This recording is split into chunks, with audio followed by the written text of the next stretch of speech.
This is the Good Neighbor Podcast, the place where local businesses and neighbors come together. Here's your host, Cabo Jim Schaller. Welcome, good neighbors, to episode number 234 of the Good Neighbor Podcast. Today we have good neighbor Jesus Ramirez from South West Pavers. Welcome.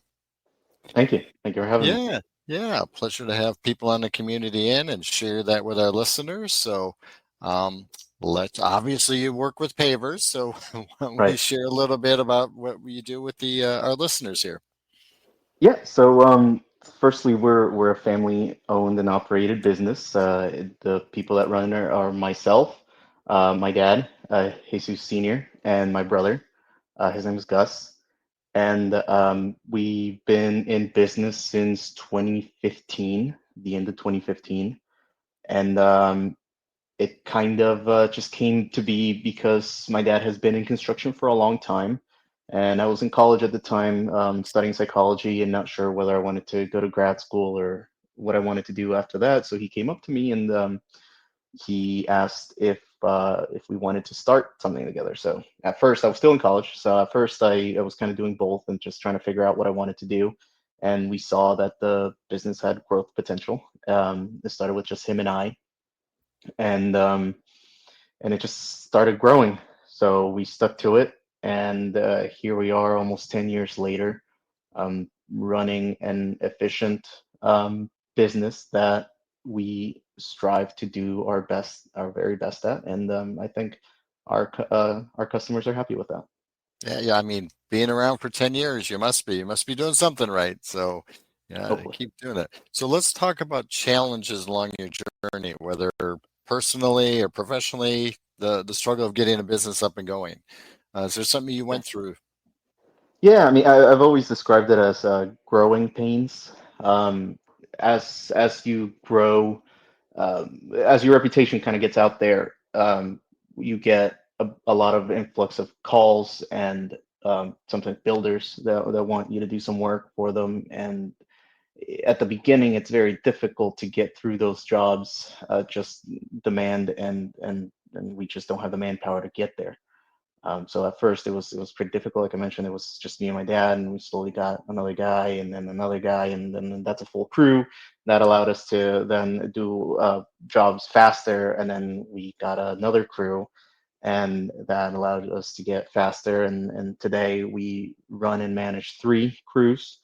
That seems to be a pretty sweet spot. Like I said, it's 3 of us. It's kind of tackling 1 crew each, and that's been working pretty well. And we still have a little bit of those growing pains where sometimes there is a high demand. This past like Christmas holiday time period was pretty difficult. Everybody wanted to get everything done before the holidays, and that was just some of it was realistic, some of it wasn't. Right. So there was a bit of handling that situation, but we kind of just worked it out. We managed to get some of the more pressing ones done first, and then the others we just had to have a conversation with them and let them know, we're doing our best, but the holidays kind of get in the way and things close, and there's only so much we can do. So we'll do our best, but you might get done at the beginning of the year, and for the most part, people are very understanding of that. So it's really just those issues is getting 2 jobs because there's a lot of work to be done. So I'm sure, and a lot of people, like you mentioned, wait till the last minute and then say, "Hey, I need it now." Yeah. There's a lot of that, and it's difficult too sometimes because you might not think it, but pavers are in high demand, and so the manufacturers don't exactly keep a lot in stock. So a lot of our customers are surprised when they want to get a job done, like say a driveway, and we tell them manufacturing time is going to take 8 to 12 weeks currently, Right. and that, I mean, it's been much more in the past. I mean, right after the hurricane, it was up to 25 weeks sometimes. Wow. And so that we just kind of had to wait for that manufacturing. And then the other thing is manufacturers don't exactly give us updates. Once we place the order, we don't know what's going on until the order is Right. done, and that's sometimes difficult for people to understand too. But it's a matter of just letting them know that's communication. That's what it comes down to. So let's Mm-hmm. talk about some of the myths or misconceptions surrounding that we can kind of clear up for our listeners today. Yeah, so I guess the main thing, a lot of our customers are usually weighing the options of pavers and concrete. That tends to be what we come out to, and we work with a lot of concrete contractors as well, where sometimes if we're not the right fit, we'll recommend somebody else that might be. But the misconception that often comes up is that pavers require a lot of maintenance. And to a degree, that is true.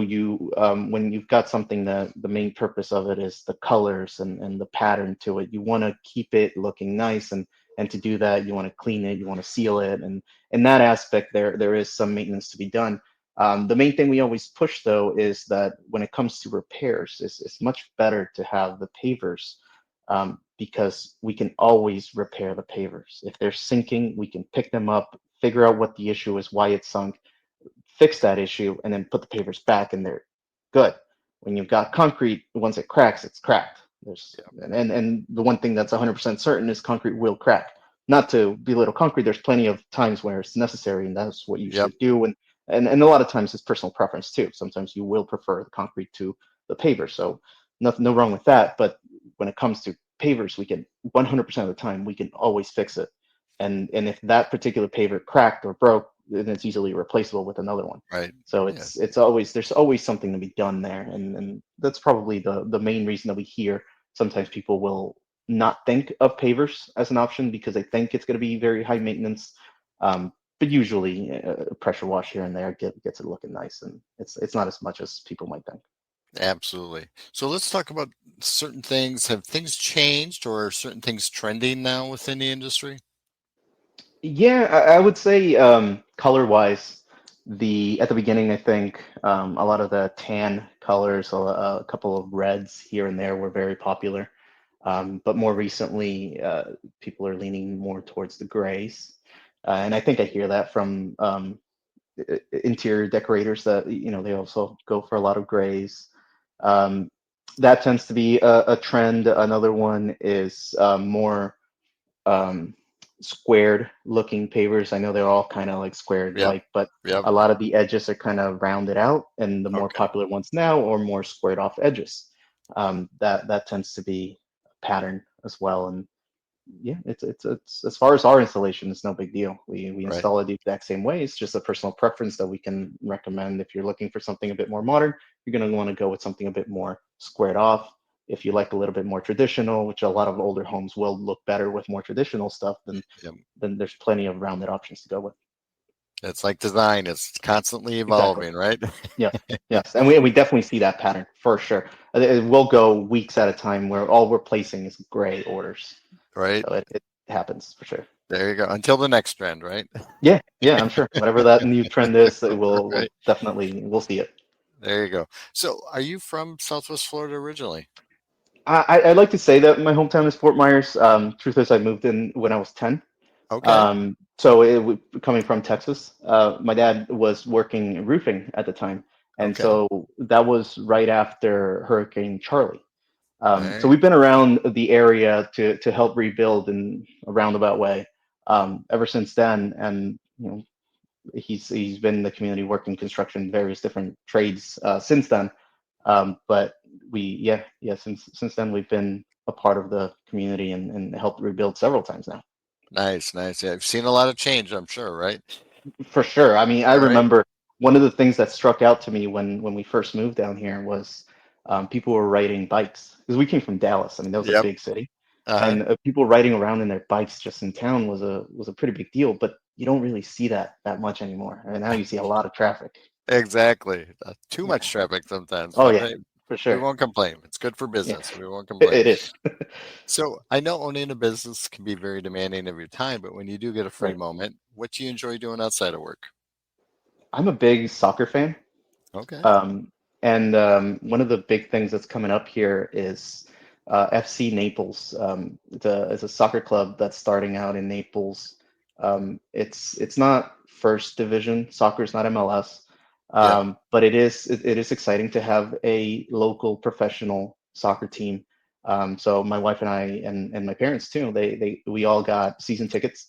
Very Next nice. week is going to be the first opening game, so we're pretty excited about that. And yeah, I mean, I'm a big fan of the sport. I'm a big fan of sports overall. We go to Right. Everblades a lot. Yep. Um, we recently, just this past weekend, went to see spring training, Red Okay. Sox and Mets. So we like sports in general, going out and seeing all that, especially, like I said, local stuff. And so it's exciting that we'll have That's a it. local Yeah, soccer team. supporting the Hmm. community and getting out and enjoying yourselves with the Right. family. Yeah, So exactly. is there one thing you wish our listeners knew about Southwest Pavers that maybe they're not too familiar with? Yeah, I would say there's a lot of homes being built out here, and therefore a lot of pavers needing to be installed, and a lot of builders. There's a lot of paver companies that are out there, and sometimes they'll have a relationship that goes back a long time, and they won't look for other options. And so, one thing that I always try to reach out to is people that are building their homes. If they're not using us, consider getting a quote. We offer free estimates. So, if we can just get plans and square footage, we can get a pretty quick quote out there, and getting something more in depth by going out to the job site and measuring out and all that. Um, I feel a lot of times I kind of represent myself as almost a talent agent because I'm not on the field anymore. Right. But I do. We only work with guys that are very specific about how they do their job. And so I kind of see myself as selling their talent to the installation, being done better than others. Not to say that others don't do a good job, but Right. sometimes our installation is, you can see two driveways side by side, and you can see that one of them is just better, but you're not quite sure why. Right. And so that's where we come in, and I can explain, we made this cut differently than what the pattern suggests because we leave it bigger, or this curve could have been done this way as the pattern suggests, but we changed it up a little bit and we did it this way because long term it's going to be better for you as you're driving it over and over. And I get to kind of explain these things to the homeowners Yep. because I've been there, done that, where a lot of other companies will use salespeople that may not necessarily have Right. experience doing the actual work. And that experience is so important because you don't know what you're looking for if you don't know what you're Yeah. looking for. So Absolutely. like that's kind of the main thing that I try to get builders to understand, is that when they get us, they also get me, and I can explain those things to the homeowners, and they can make a more educated decision other than just color, shape, and size. Yep. It's that attention to detail with Right. experience on top of it. So, Exactly. Yes. how would our listeners go about contacting you if they wanted to learn more or had some questions? Pretty simple. Southwest Pavers spelled out across all social medias. We're trying to do a better job more recently at posting a lot more. That kind of fell on the wayside as we got busier, but now we have somebody that handles specifically just posting on social media, and they can get a good idea of the work we do, of everything: our driveways, our pool decks, patios, walkways, retaining walls. We work with travertine, porcelain. We like posting all those different things that we do on all our social media. You've got our phone number on there. You got our email on there. We have a website, swpavers.com. All of it is on there, easily to send an email through the website as well, requesting an estimate. We go out and do estimates twice a week on Tuesdays and Thursdays, and we're usually booked out the whole week. You can usually scheduling a week in advance for that, and we just kind of try to keep it consistent and try to not have people waiting too long for an estimate, because sometimes time Yep. is of an essence as well. Absolutely. Absolutely. Any last words for our listeners? Just we're like I said, a family run and operated business. We always strive to do our very best. So I always just like to say that we're one or the three of us will be at any given job site at any time, and so that's always, we're easily accessible. Any one of us can be accessed and help out Very good. whatever issue is going on. Very good. Jesus, it's been a pleasure getting to know you. Thank you for being such a good neighbor, and we hope to see you out in the community soon. Absolutely. Thank you. Thank you for listening to the Good Neighbor Podcast Estero. To nominate your favorite local businesses to be featured on the show, go to gnpestero.com. That's gnpestero.com. or call 239-296-2621.